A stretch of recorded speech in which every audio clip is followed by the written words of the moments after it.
Salve, salve galera! Vamos continuar aqui com a aplicação da força de tração e também da força elástica da mola, tá bom? A primeira situação bastante tradicional, ó, essa daqui.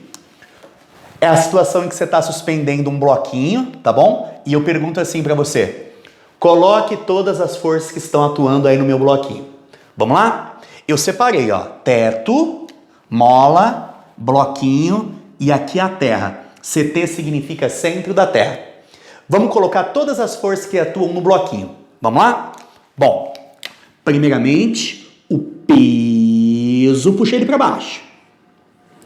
Dersim, quem aplica essa força no bloquinho? A terra faz sobre o bloco. A terra exerce essa força sobre o bloco. Beleza? Para cada ação corresponde uma reação. Consequentemente, o bloquinho ele puxa a terra para cima, tá? Essa força aqui você nem vai perceber ela, viu, gente? Nem vai perceber ela porque a massa da terra é infinitamente grande, beleza? Ô, Dercy, por que o bloquinho não desceu? Ele não desceu porque a força elástica da mola não deixou. A força elástica feita pela mola tá puxando ele para cima.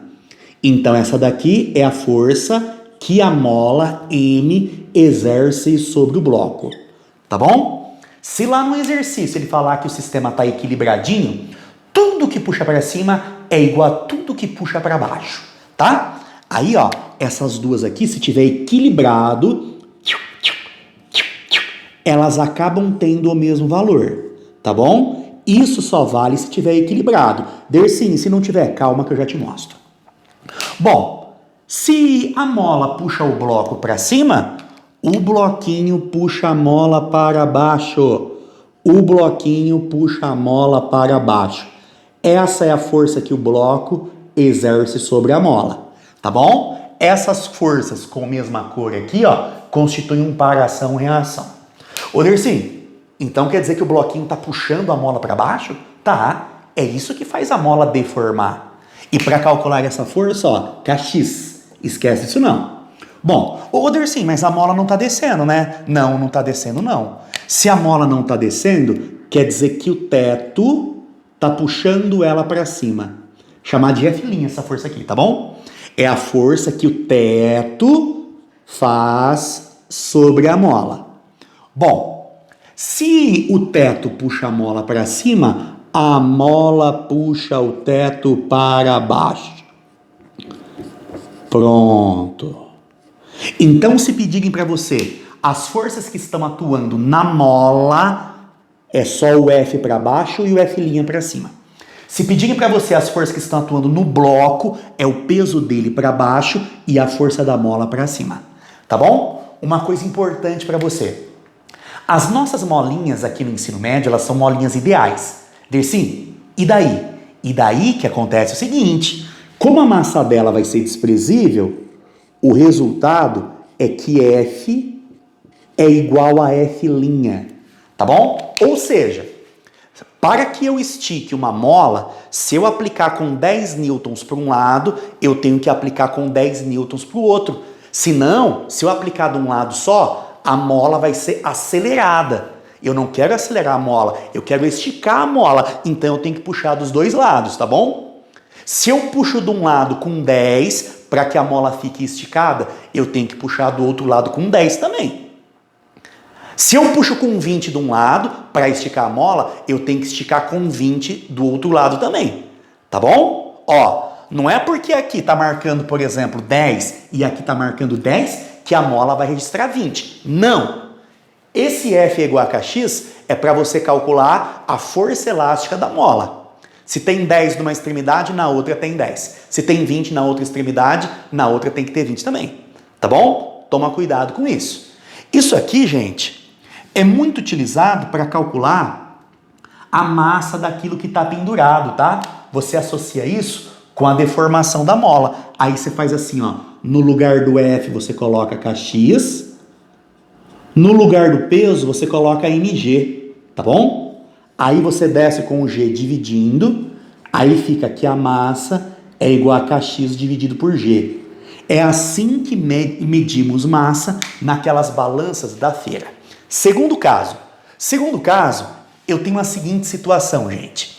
Em um primeiro momento, eu tenho uma mola, ela está conectada a uma parede, por enquanto ela não exerce força elástica nenhuma. Dersim, por que ela não exerce força elástica nenhuma? Porque ela ainda não sofreu nem compressão, nem foi esticada ainda, tá bom? A mola só vai transmitir a sua força se ela estiver deformada. Deformar pode ser esticá-la ou contraí-la. Nesse caso não teve deformação, o X é zero, então a força elástica é zero. Aí sabe o que acontece? Alguém chega aqui, conecta um bloquinho, estica, coloca o bloquinho aqui e solta ele. Gente, você acredita que o bloco ficou em repouso? Dersim, o bloco pode ter ficado em repouso? Pode. Sabe por quê? Eu não estiquei a mola, então a mola ela vai puxar o bloquinho de volta, ó. A mola sempre puxa para a posição do seu tamanho natural. Beleza? Ô Dersim, se a mola está esticando, está puxando para a esquerda, por que não escorrega? Gente, não escorrega porque tem a força de atrito para cá, ó. Se não teve escorregamento, o atrito em questão é estático. Se está em repouso, tudo que puxa para frente tem que ser igual a tudo que puxa para trás. Então vamos escrever isso, ó. Se tiver em repouso, a força elástica tem mesmo módulo que a força de atrito estático. Beleza? Sabe o que o cara pode perguntar para você? Qual é o máximo valor do X da deformação da mola? Bom, para que o X seja máximo, o bloquinho tem que estar na iminência de escorregar. E quando ele estiver na iminência de escorregar, a força de atrito estático pode ser calculada assim, ó. Coeficiente de atrito estático vezes a força normal. Tá bom?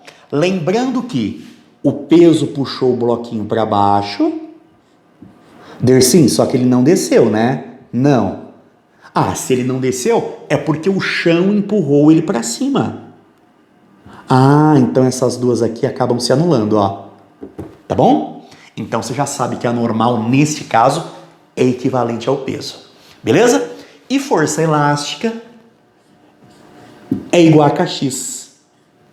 Aí você faz o seguinte, ó. Como você perguntou o X máximo, o K multiplica, quem multiplica desce dividindo. Barra inclinada significa divisão. Essa também é uma situação muito importante e recorrente aí no teu vestibular.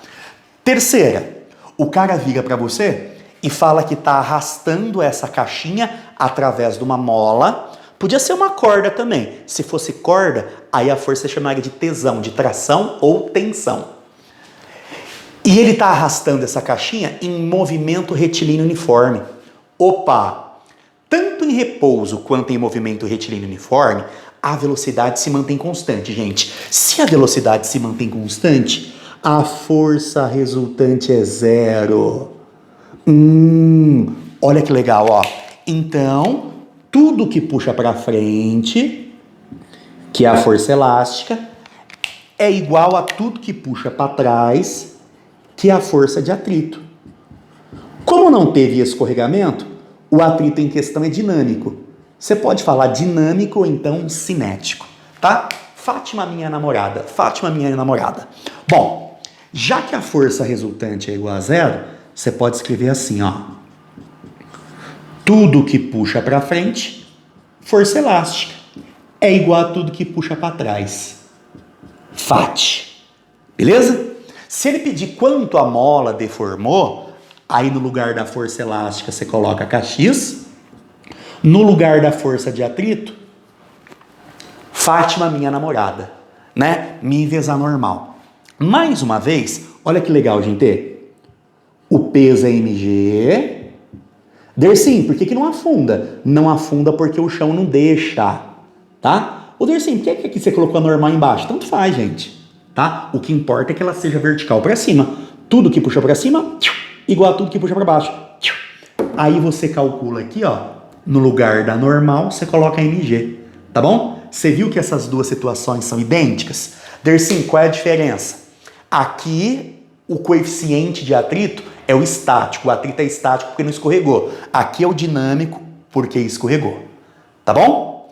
Agora, tem situação que a velocidade não é constante. Tem situação que a velocidade aumenta. Aí o movimento é acelerado. Tá bom? Aí você tem que fazer o seguinte, ó. Aplica Francisco, meu amigo. Ó, quem tá puxando para frente é a força elástica. Já vou colocar kx, tá? Quem tá puxando para trás é a força de atrito.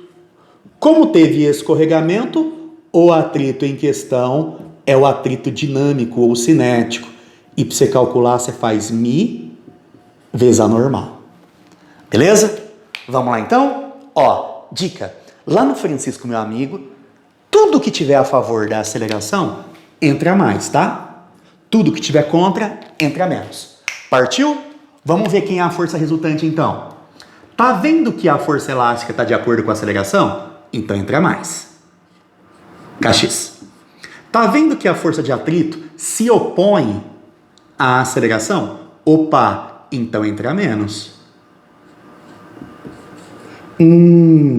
Tudo isso é igual a massa vezes a aceleração.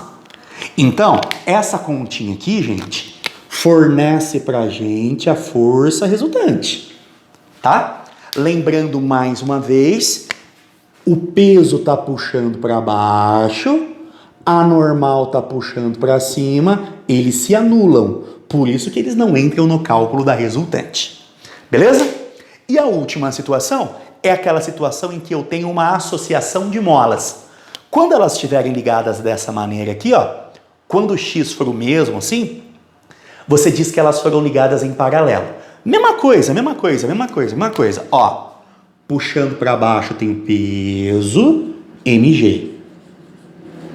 Puxando para cima, você vai ter duas forças elásticas, porque tem duas molas, né, gente? Então vai ter uma força elástica para cá e a outra força elástica para cá.